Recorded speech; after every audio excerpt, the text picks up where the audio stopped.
Hello students, so now see theorem number 6.6 जो कि आपके 6.10 पेज पे है। तो अब हम लोग क्या पढ़ रहे हैं, देखो, a sufficient condition for differentiability. Sufficient condition मतलब कि अगर ऐसा हो रहा है तो हमारा फंक्शन डिफरेंशिएबल होगा ही होगा। सफिशिएंट मतलब कि इतना ज़रूरी है, बस क्या दिखाने के लिए, डिफरेंशिएबल दिखाने के लिए किसी भी फंक्शन को। क्या वो ज़रूरी कंडीशंस हैं? तो वो क्या बोल रहे हैं, थ्योरम स्टेटमेंट देखो, if a, b is a point in the domain of definition of a function f, मतलब कि जो फंक्शन है f आपका, उसकी जो डोमेन है उसमें से आपने एक पॉइंट पिक किया है a, b। इस पॉइंट पे अगर हमारा जो पहली कंडीशन क्या है कि f का पार्शियल डेरिवेटिव x के रिस्पेक्ट में, मतलब fx, ये जो पार्शियल डेरिवेटिव है f का x के रिस्पेक्ट में, वो कॉन्टिन्यूस हो एक तो इस पॉइंट a, b पे। और दूसरी कंडीशन क्या है कि अब जो fy है, मतलब f का पार्शियल डेरिवेटिव y के रिस्पेक्ट में, वो सिर्फ एग्जिस्ट करे एट पॉइंट a, b। मतलब अगर ये दोनों कंडीशन फॉलो कर रहा है हमारा फंक्शन f किसी पॉइंट a, b पे, तब मैं क्या बोलूंगी कि मेरा फंक्शन डिफरेंशिएबल ही हो गया उस पॉइंट a, b पे। तो ये मुझे प्रूफ करना है। तो देखिए इसमें कैसे प्रूफ कर रहा है। तो सबसे पहले मैं कंडीशन यूज करती हूँ। पहली कंडीशन क्या है कि हमें fx क्या दिया हुआ है, कॉन्टिन्यूस दिया हुआ है एक पॉइंट a, b पे। अब देखो कॉन्टिन्यूस का मतलब क्या होता है कि उसकी लिमिट भी एग्जिस्ट कर रही है, किस पे, उस पॉइंट पे भी कर रही है, और उसके आसपास के नेबरहुड के पॉइंट है उस पे भी क्या कर रही है, लिमिट एग्जिस्ट कर रही है। कॉन्टिन्यूटी का मतलब यही तो होता है कि कॉन्टिन्यूस चल रहा है, मतलब इस a, b पॉइंट पे तो लिमिट एग्जिस्ट करे ही करे, और इसके जो आसपास के नियर बाय नेबरहुड में पॉइंट है उस पे भी लिमिट एग्जिस्ट करे। तो देयरफॉर जो fx है ना, ये क्या करेगा, एग्जिस्ट करेगा किस में, इन अ सर्टेन नेबरहुड। ये नेबरहुड लिया उसने, ये क्या है, a minus delta comma a plus delta, मतलब a के अराउंड आप शिफ्ट कर सकते हो कितना, minus delta and a plus delta, और b के अराउंड भी क्या कर दिया कुछ shift, b minus delta comma b plus delta. ये क्या है, नेबरहुड ली है किसकी, a कोमा b पॉइंट की। अब इसमें से उसने एक पॉइंट पिक कर लिया है, क्या पिक कर लिया है, a plus H comma b plus k, एक पॉइंट लिया है neighbourhood of point a comma b। फिर उसने एक लैग्रांजेस मीन वैल्यू थ्योरम लगाई है, किसके लिए, f फंक्शन के लिए। अब देखो ये लैग्रांजेस मीन वैल्यू थ्योरम होती क्या थी कि अगर मेरा कोई फंक्शन fx कॉन्टिन्यूस है किसी भी इंटरवल पे a, b पे, और डिफरेंशिएबल भी है, तो एक पॉइंट, कम से कम एक पॉइंट एग्जिस्ट करेगा c बोल करके on this interval such that f at b minus f at a किसके इक्वल होगा, f का डेरिवेटिव इस पॉइंट c पे इनटू में b माइनस a। लेकिन ये वन वेरिएबल फंक्शन के लिए, हमारा यहाँ पर फंक्शन देखो क्या है, टू वेरिएबल फंक्शन है ना। तो f x, y इस टाइप का फंक्शन है मेरा, टू वेरिएबल की बात चल रही है। तो अब हमारे पास क्या हो जाएगा, ये जो हमारी लैग्रांजेस मीन वैल्यू थ्योरम, देखो जो आपको fx दिया है वो कॉन्टिन्यूस दिया हुआ है ना, इसका मतलब क्या है कि f का पार्शियल डेरिवेटिव x के रिस्पेक्ट में कॉन्टिन्यूस है। इसका मतलब अगर किसी का पार्शियल डेरिवेटिव कॉन्टिन्यूस होता है किसी पॉइंट पे, तो वो खुद तो फंक्शन होता ही है कॉन्टिन्यूस, और fx भी एग्जिस्ट कर रहा है, मतलब ये पार्शियली डिफरेंशिएबल भी है। इससे क्या मतलब निकल रहा है, fx इज कॉन्टिन्यूस का मतलब कि f खुद कॉन्टिन्यूस है, और fx एग्जिस्ट करने का मतलब क्या है, देखो f का पार्शियल डेरिवेटिव x के रिस्पेक्ट में एग्जिस्ट हो रहा है, मतलब f क्या है, पार्शियली डेरिवेटिव हो सकता है उसका x के रिस्पेक्ट में, है ना। तो अब क्या लगा दूंगी मैं, लैग्रांजेस मीन वैल्यू थ्योरम, लेकिन सिर्फ किसके रिस्पेक्ट में पार्शियल डेरिवेटिव हो रहा है, x के रिस्पेक्ट में। तो सिर्फ इस हिस्से के लिए हमारे पास क्या लगेगी, लैग्रांजेस मीन वैल्यू थ्योरम। वो क्या लग जाएगी, देखो तुमने एक पॉइंट क्या पिक किया था, a plus H comma b plus k, neighbourhood point लिया है किसके अंडर,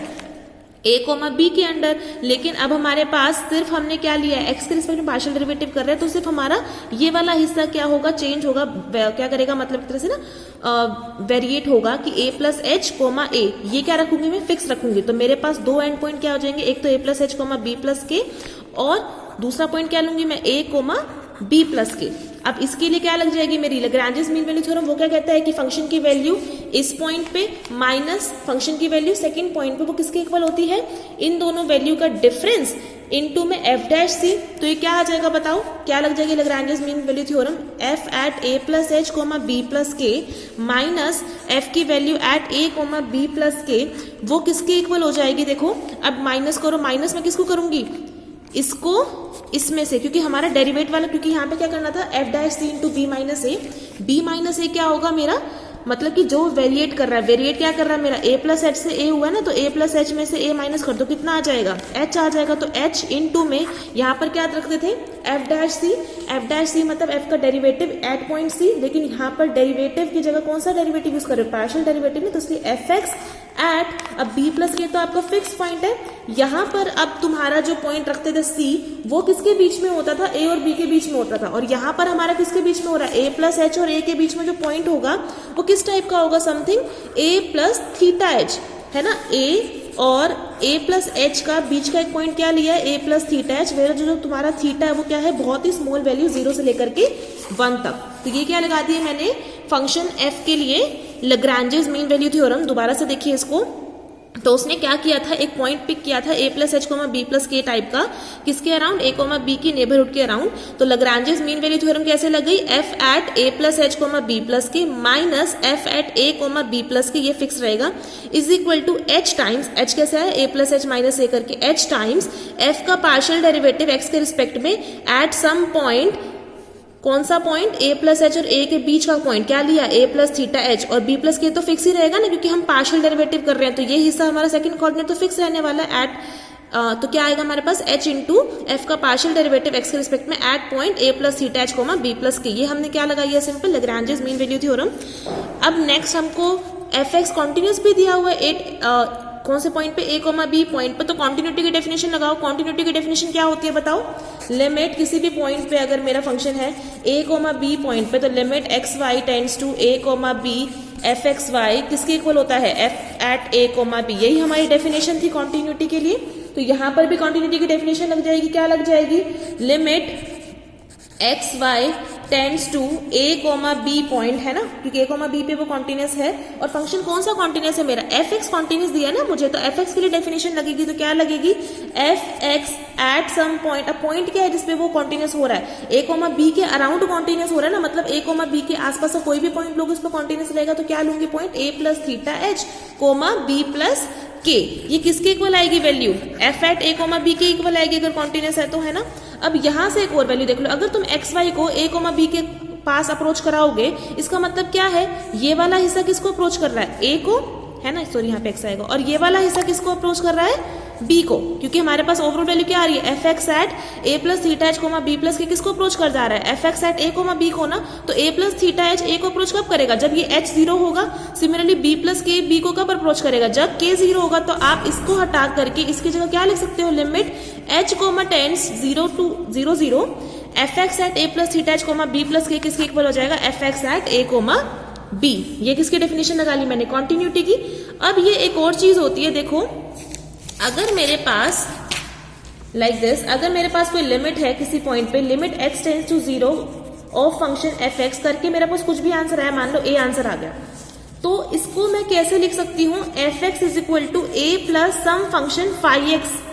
अगर मेरा फंक्शन की लिमिट किसी एक्स पॉइंट पे, जब मैं एक्स को 0 के इक्वल लेके जा रही हूँ, तो मेरा कोई आंसर ए आया, तो मैं इसको लिमिट वाले पोर्शन को हटा करके ऐसे भी लिख सकती हूँ कि मेरा फंक्शन किसके बराबर है, a plus some function phi of x, जिसपे आप लिमिट लगा रहे हो, वेयर जैसे ही आप अपने x को 0 अप्रोच कराओगे तो हमारा फाई एक्स भी क्या हो जाएगा, 0, कोई फर्क तो पड़ेगा नहीं, क्योंकि जैसे ही आप x को 0 रखोगे तो फाई एक्स 0 हो जाएगा, फिर से मेरा limit x tends to 0 F X क्या आ जाएगा, a ही आएगा। तो ये एक कंडीशन है जो कि आपको याद रखनी है। तो यहां से मेरे पास क्या आ जाएगा, limit h comma k tends to 0,0 F x at A plus theta H comma B plus K किसके इक्वल आया है, F x at A comma B. तो आप इसको किसके बराबर लिख सकते हो, जो आपकी लिमिट आई है एफ एक्स ए कोमा बी प्लस में सम फंक्शन फाई ऑफ किसके ऊपर लगा रहे हो आप लिमिट, h कोमा के पे, तो क्या आएगा प्लस फाई एच कोमा के, वेयर फाई एच कोमा के क्या करेगा, 0 को अप्रोच करेगा, जैसे ही आपका एच कोमा के किसको अप्रोच करेगा, 0,0 को। इतना हो गया। तो फर्स्ट कंडीशन से हमने इतनी चीजें क्या कर रही है,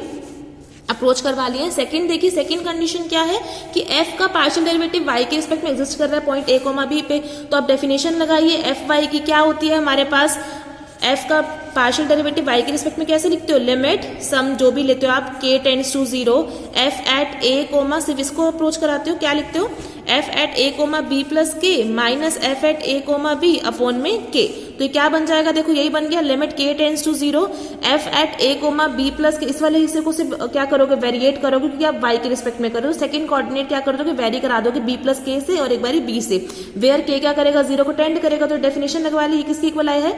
f का पार्शियल डेरिवेटिव y के रिस्पेक्ट में at point a comma b के। उसके बाद फिर से देखो लिमिट हटा दोगे तो इस बार आप राइट साइड में क्या ऐड कर सकते हो, एक फंक्शन किसका, इस बार k का, some function psi of k, where psi k क्या करेगा, यहाँ पे फाई नहीं है साई है, साई के क्या करेगा, 0 को अप्रोच करेगा एज k टेंड्स टू 0। अब मैंने इतनी चीजें क्या ले ली हैं, अपनी गिवन कंडीशन से लेके आ चुकी हूँ। अब मुझे प्रूफ क्या करना है कि f डिफरेंशिएबल हुआ at point a comma b। अब डिफरेंशिएबिलिटी की देखो डेफिनेशन क्या थी कि f at a plus h comma b plus के minus f at a comma b किसके इक्वल आ जाए। ये आपकी देखो थ्योरम थी डिफरेंशिएबल प्रूफ करने के लिए, जो कि हमने अभी लास्ट की थी थ्योरम 6.5। वो क्या कहती थी कि अगर आपको किसी भी पॉइंट पे डिफरेंशिएबल प्रूफ करना है किसी भी फंक्शन को, तो हम क्या करते थे कि f at x plus h comma y plus के minus f at x comma y किसके इक्वल दिखाते थे, h इंटू एफ एक्स मतलब del f upon del x plus k into del f upon del y plus h phi h comma k plus k psi h comma k, where ये दोनों 0 0 को approach करते थे। जैसे ही हमारा h comma k 0 0 को approach करता था तो मैं यही डेफिनेशन बनाने की कोशिश करूंगी। तो मैंने लेफ्ट साइड इसकी कंसिडर कर ली। क्या कंसिडर कर लिया मैंने, f at a plus h comma b plus के माइनस f की value at a comma b, ये किसके इक्वल है। अब मैंने दोनों तरफ इसमें क्या ऐड कर दिया, देखो ये सेम रखा f at a plus h comma b plus के minus f at a comma b, और इसमें मैंने माइनस कर दिया f at a comma b plus k plus b कर दिया। कोई फर्क नहीं पड़ेगा इस चीज से, प्लस माइनस करने से क्योंकि सेम आंसर तो 0 ही रहेगा अभी भी। तो मैंने क्या करा है, f at a comma b plus के ये वैल्यू मैंने प्लस भी कर दी और माइनस भी कर दी और दो ब्रैकेट्स बना लिए। अब इसकी वैल्यू देखो कहां से आई थी, f at a plus h comma b plus के minus f at a comma b plus k. आ जाइए आप लोग ये फर्स्ट इक्वेशन पे, सॉरी हाँ फर्स्ट पे, इसमें इस हिस्से की वैल्यू कितनी थी, h F x a plus theta h comma b plus k Lagrange's mean value 3 plus f at a comma b plus के minus f at a comma b। इसकी वैल्यू देखो यहाँ से आ जाएगी, ये जो कि हमने अभी सेकेंड कंडीशन लगाई थी, f at a comma b plus के minus f at a comma b की वैल्यू क्या आ जाएगी, k times f y at a comma b plus psi k। ठीक है, फिर ये ब्रैकेट्स ओपन कर लीजिए। अच्छा इसकी भी वैल्यू मुझे पता है, f X at a plus theta h comma b plus K, इसकी वैल्यू कहाँ से कितनी आई थी, f X at a comma b plus phi h comma K, ये भी मैंने वैल्यूज डाल दी प्रीवियस से, और प्लस में ये एज इट इज, और फिर मैंने दोनों ब्रैकेट्स को ओपन कर लिया। ठीक है, ये क्या आ गया, h F x at a comma b plus k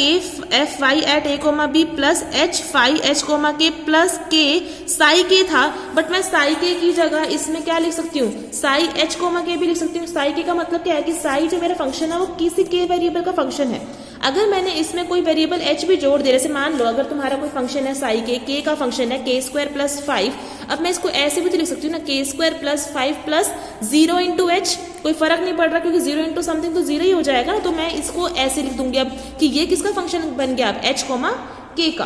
clear है। तो अगर मेरा कोई फंक्शन किसी सिंगल वेरिएबल का फंक्शन है तो उसको सेकंड मैं दो वेरिएबल का फंक्शन भी लिख सकती हूँ। बस कंडीशन क्या होनी चाहिए कि जो तुम्हारा ये h है वो किसको अप्रोच करना चाहिए, 0 को अप्रोच करना चाहिए। तो मैंने यहाँ पे साई के की जगह क्या लिख लिया, साई h कोमा k, और ये पूरी की पूरी किसकी कंडीशन बन गई है, डिफरेंशिएबिलिटी की। इसका मतलब क्या है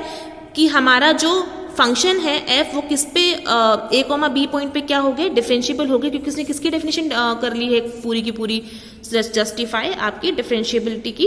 कंडीशन। तो इससे हमारा f क्या हो गया है, डिफरेंशिएबल हो गया at point a comma b। तो दिस इज इंपॉर्टेंट थ्योरम। तो आपको करना क्या था, दिया क्या था हमें कि जो फंक्शन है उसका पार्शियल डेरिवेटिव x के रिस्पेक्ट में कॉन्टिन्यूस है a b पे, और उसका पार्शियल डेरिवेटिव y के रिस्पेक्ट में एग्जिस्ट कर रहा है at point a comma b। तो हमारा फंक्शन क्या हो जाता है, डिफरेंशिएबल हो जाता है at point a comma b। अब देखो रिमार्क है कि अब आपने जो उल्टा प्रूफ किया आप इसको ऐसे भी बोल सकते हो। एक और चीज है, we can also show that f is differentiable at point a comma b if उसका पार्शियल डेरिवेटिव y के रिस्पेक्ट में कॉन्टिन्यूस हो और x के रिस्पेक्ट में एग्जिस्ट कर रहा हो at point a comma b, तब भी हमारा फंक्शन क्या हो जाता है, डिफरेंशिएबल हो जाता है at point a comma b। तो ये क्या है, सफिशिएंट कंडीशन है डिफरेंशिएबिलिटी को प्रूफ करने की। तो इसको अच्छे से कीजिए और फिर इसके बेस पर हम एग्जाम्पल्स करें।